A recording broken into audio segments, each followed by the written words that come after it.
Yeah, and I apologise for not being more involved with the conference. I'm currently pregnant and suffering quite badly from pregnancy sickness, so please bear with me. That's why I'm sitting down. That's why I haven't been able to engage as fully as I would have liked in some of the sessions. Just to let you know my background, I've got a PhD in cultural geography, and I studied something quite different to loneliness. I looked at the cultural response to climate change and how art represented climate change. So for me, it's great coming to this conference, seeing where I think one of the key words that I really picked up in the sessions that I have attended is this really commitment to interdisciplinarity, which is something that was a big part of my PhD. And I think I want to really carry that on in the work that I do at the campaign as well.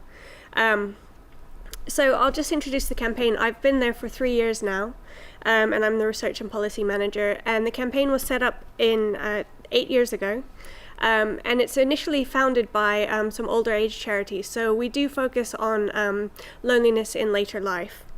So some of the founding members were Age UK, Independent Age and Sense, and we were funded by a number of different foundations, including the Kalusko-Benkin Foundation, who was our founder-funder. But one of the things I think is really important to the campaign, and I think that it came through with a lot of the work that was done at this conference, is this notion of how you represent older age. And we are really keen at making really positive aging to consider the fourth age not a time of decline, but a really time when you can devote yourself to new passions and really seeing it as a positive time. And also to consider that although with loneliness, one of the reasons we do focus on older people is because a number of risk factors around loneliness increase as you age. So things like bereavement, retirement, poor health, these are all risk factors for loneliness. So they do converge as you're older, but we really want to emphasize the fact that we don't want to portray a picture where it's inevitable that you'll be lonely in older life, but rather to focus more on the positive sides of what meaningful connections can do and what a later life with meaningful connections looks like. So we've been going for 8 years, but we were just awarded in 2017 big lottery funding for £2.7 million. And we've really, in this past year, really grown. When I started in the first year and a half, there was a team of 3. So we had to be really focused and targeted in our audiences and the messages that we focused on. But we've now been given greater funding, so we've grown to a team of miraculously 14 people. It's quite astonishing, having just worked in a small office of 3 people. And I'll tell you a little bit more about some of the changes that have taken place in the last year as we've expanded. But when we were initially a small team, as I said, we had to really target the audiences that we focused on. And one thing I want to say, as my background is in academia, I think one of the key founding principles of the campaign has been to use research and to really make sure all of our campaigning is evidence-based. So that's really my role in the campaign, is to ensure that any messages that we portray to the media or in our campaigning, they do have research, that it comes from a research point of view, and they are accurate. And so some of those smaller targeted audiences that we had in the early days were practitioners. So we have a learning network made up of over 2,000 people who are really on the front lines of loneliness. So people that are providing services, who are being commissioned by CCGs to work with lonely people. We wanted to bring the research and the best practice and really promote that and ensure that the people who were providing services for lonely people, that work was really encouraged, and that they were learning from each other. We also have a research hub made up of over 300 academics from across the world, and this ranges anywhere. Kimberly, I think, is a member, so her work on ethics is really important. We have a great project that I'm a project member of, being funded by Wellcome Trust, led by Barbara Taylor at Queen Mary. which is the history of solitude. So it's really important for us to be involved in really interdisciplinary work, as well as the very sort of what you might call more routine health and social care type research, epidemiology, health economics, those sorts of fields that we do engage with. But we try to have really a breadth of academics working on this subject, as again, as I said in the beginning, that we really do want to emphasize the interdisciplinary nature of research into loneliness, and how you can really learn from your colleagues doing different work.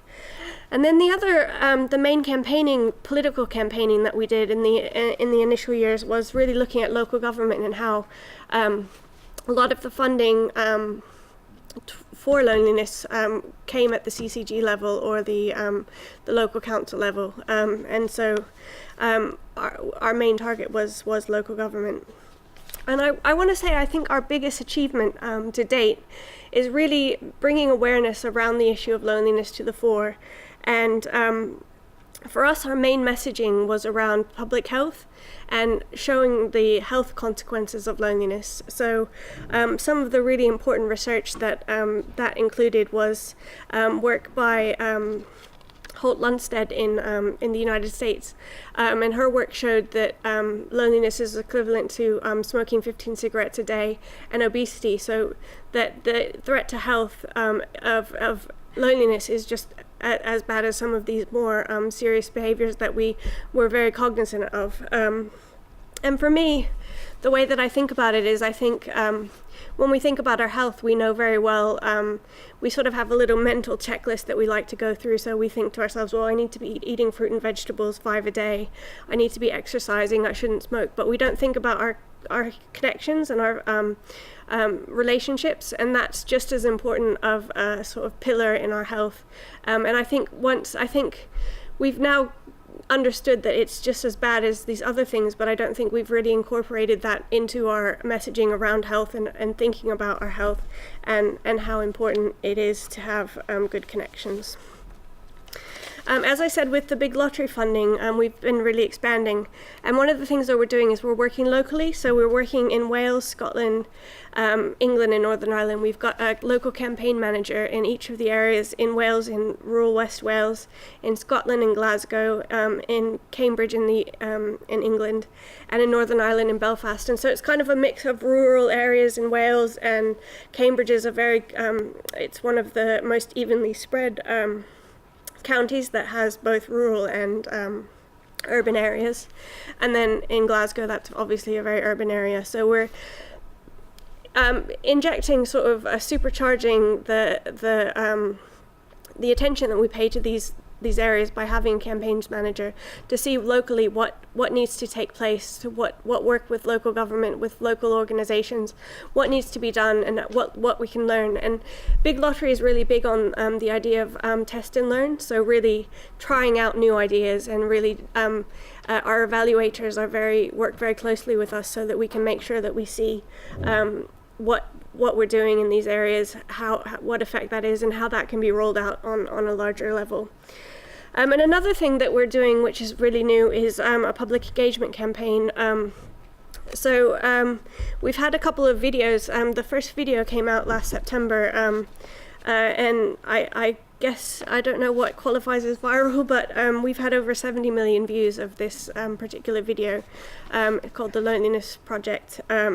And we're also doing something called Be More Us, which really, with the public engagement campaign, the idea is to, we don't want to use the word loneliness, and we don't want to mention the sort of sad notion of how sad it is to be lonely. We want to look and emphasize what life looks like when you've got good connections in your life, and focusing on that positive correlate, the opposite of loneliness, meaningful connections.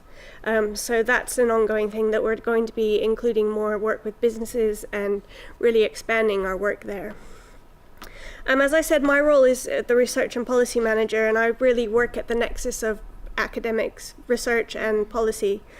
So I work really hard with academics to try and work.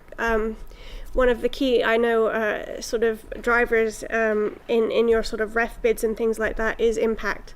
and that's one of the key things that I think we can do as a campaign, is really help connect you with those policymakers. I have, an into government, into people who are actually working with lonely people, and taking that academic research and sort of funneling it that way and translating it in ways that make it really useful for people who are actually on the ground. To me, that's like the critical sort of role that I have. We also have a research program that I manage, so we're currently working with health economists at the London School of Economics on a project on the cost effectiveness of loneliness interventions, and really looking at what the cost to the health and social care system is of loneliness. And the next project that we'll be commissioning is to look at to dig more into the psychology of loneliness and people's actual experiences of loneliness. So that's going to be quite exciting. And then I just want to end with a little bit more about the national context in terms of the policy work we've been doing with the Jo Cox Commission on Loneliness and the minister that was appointed. So we were one of the founding members when Jo Cox was alive. She came to us and a number of stakeholders and put the commission together that ended up taking her name once she passed away. But her... Sorry, I might just say for people who are not British here, I don't know if this got everywhere, but this was an MP who was murdered by a far-right. So it took on her name, and we really worked in the spirit of her idea was really to turbocharge the conversation on loneliness and really get sort of policymakers and bring together stakeholders and policymakers to come up with a plan of what could be done. And the manifesto was launched in December of last year, and fortunately all of the recommendations that were in the report from the Jo Cox Commission were taken up by Theresa May and her government. So a minister has been appointed, and often people say, why do you need a minister on loneliness? And I think really it's to emphasize the idea that loneliness is something that crosses across many governmental departments. It's not only the auspices of health and social care. It really needs to be included in things like transportation, the unusual suspects that you wouldn't necessarily consider.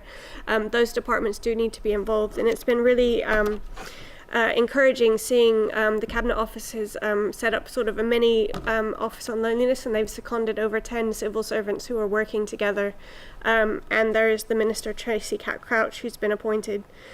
So it's really great to see this work, and I've been working quite closely with them. I sit on a technical advisory group, and some of the questions that we've been debating in our time with government is looking at how we define loneliness, and the way that we define loneliness will obviously have an impact on how we tackle loneliness and the solutions that we suggest for that, and also things like how to measure loneliness. So the ONS, the Office of National Statistics, has come on board, and they're looking at ways they can integrate questions on loneliness so we have more of a national measure of loneliness. There's also an innovation pot that I think is at £20 million. That was just launched a couple of weeks ago. So this is all really exciting work, and I think my work will continue working with academics, helping shape this policy that's being introduced by government, and sort of look out for our public engagement campaign. And I encourage you, if you have any interest in loneliness and you'd like to join the Research Hub, please let me know. We have meetings 3 times a year, and we have a research bulletin that goes out as well. We do really want to engage with academics of all backgrounds, so if you do have an interest in loneliness and any of your work is crossing into that, please do get in touch. Yeah.